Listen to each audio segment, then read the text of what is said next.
¿Para qué sirve la OEA?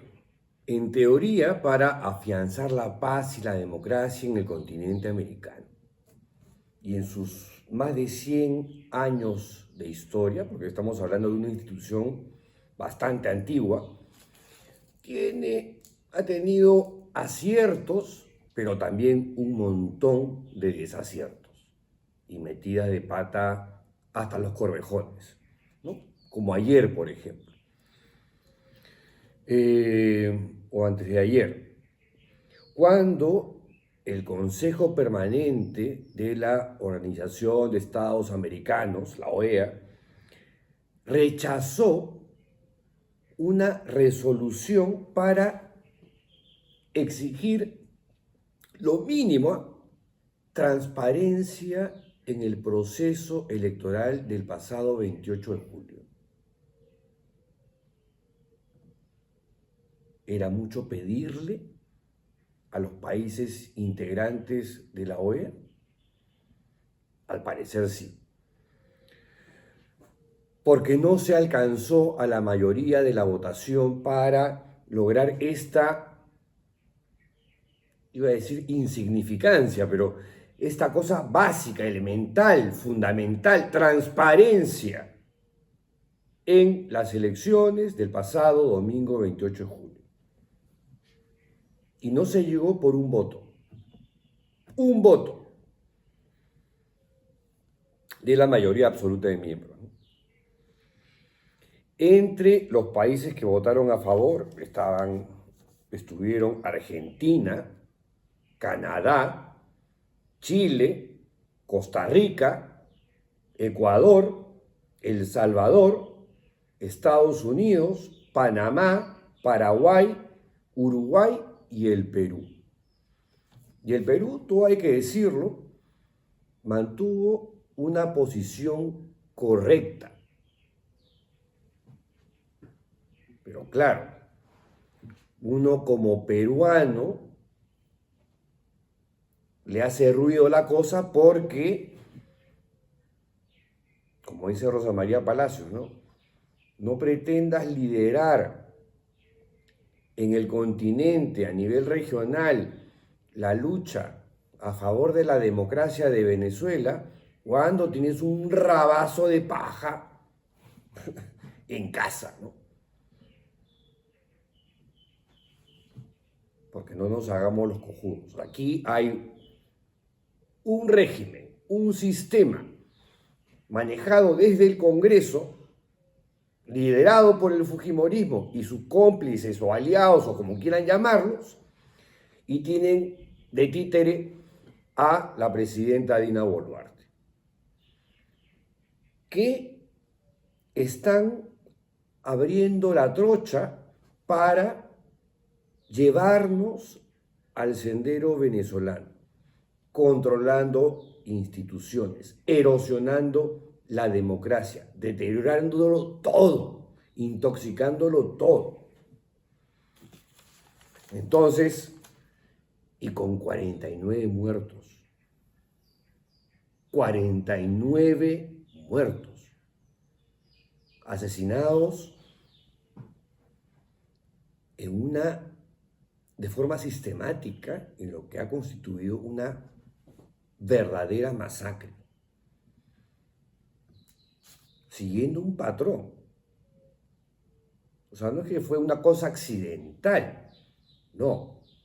La modalidad ha sido la misma en un lapso de pocas semanas en diferentes regiones, con lo cual la presidenta Boluarte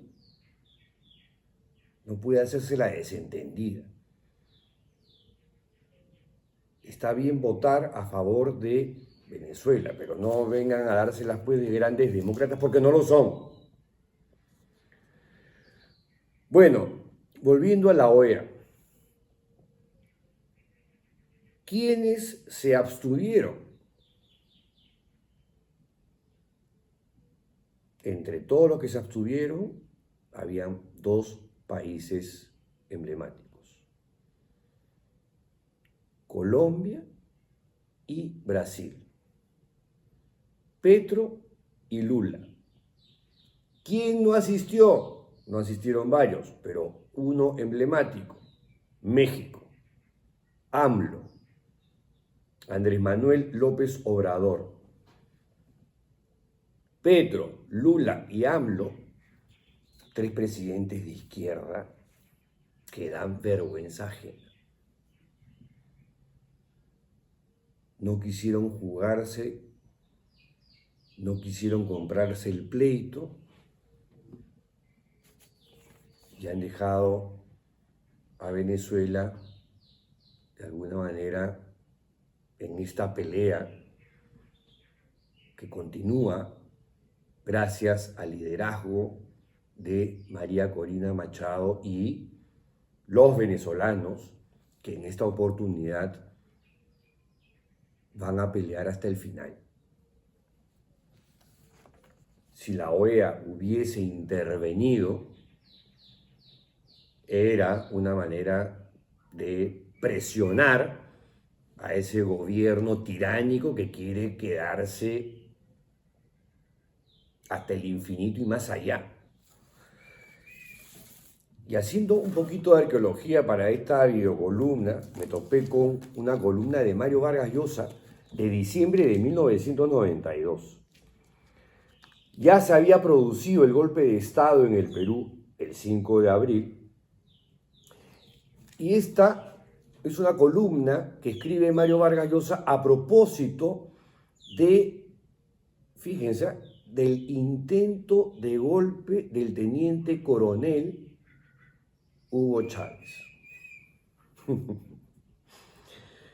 Era la segunda en menos de un año que se había producido contra el gobierno de Carlos Andrés Pérez. Hubo un presidente de centroizquierda con el cual uno podía tener 20.000 diferencias y posiciones sumamente críticas respecto de su forma de gobierno. Además, estaba pasando por un periodo de impopularidad creciente, pero era un presidente democrático. Y claro, en esta ocasión, en esta intentona de Hugo Chávez, hubo más de 100 muertos, una cantidad impresionante de heridos. Y aquí lo que dice Vargas Llosa es: hay que felicitar a los venezolanos porque se conjuró el golpe, se apresó a Hugo Chávez, se le metió en una prisión y, digamos, no hubo en ese momento un seguimiento al pretendiente a tirano, que luego lo fue, y por las elecciones, como Hitler también llegó al poder por la vía electoral. Y comenta Vargas Llosa: hubiera sido una tragedia que una democracia que funciona sin interrupción desde 1958 retrocediera también siguiendo los pasos de Haití y Perú, a los años oscuros del poder personal y la legitimidad nacida al amparo de los tanques. Y se refiere a un mensaje que dio Hugo Chávez entonces, refiriéndose a este discurso como una perorata cuadrumana del teniente coronel Hugo Chávez.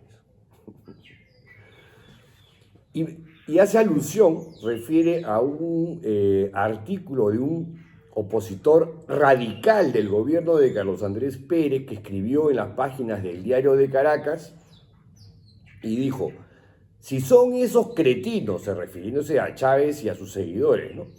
Si son esos cretinos quienes pretenden gobernarnos, es preferible arriesgar el infarto pasando las rabietas diarias que nos provoca el actual inquilino de Miraflores, del Palacio de Gobierno.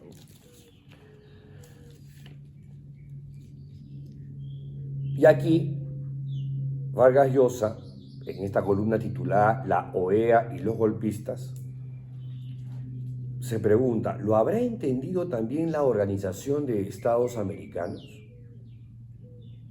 No hay duda que aprobará una resolución de condena a los insurrectos y de entusiasta solidaridad con el gobierno de Carlos Andrés Pérez. Pero nadie debe engañarse al respecto.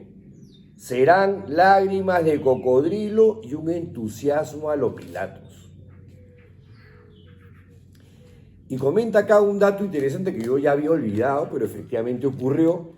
No es casual que los 93 militares insurrectos de Venezuela fueran a refugiarse al Perú.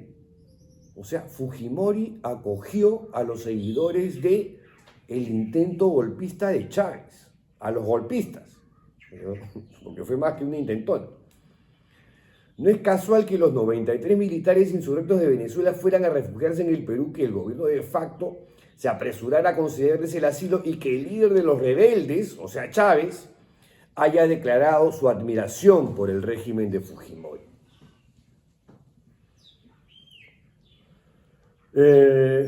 Y párrafos más adelante se vuelve a hacer otra pregunta. Y la misión de la OEA, mientras tanto, bailaba el minué de Paderewski del brazo con el gobierno de facto, ya en este asunto, refiriéndose al régimen de Alberto Fujimori, quien había dado un zarpazo a la democracia el 5 de abril de ese año. Y la OEA ni mus, ni mus. Y acá se refiere a la actitud de la OEA frente al gobierno de Fujimori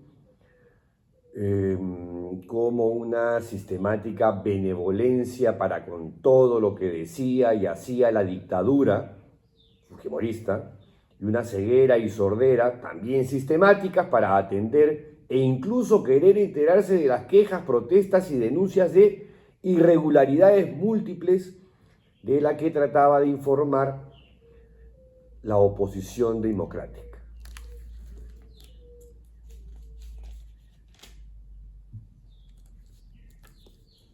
También hace mención a el intento de insurgencia del general Jaime Salinas Sedó, primo hermano mío. Recuerdo perfectamente que ahí la OEA tampoco dijo nada.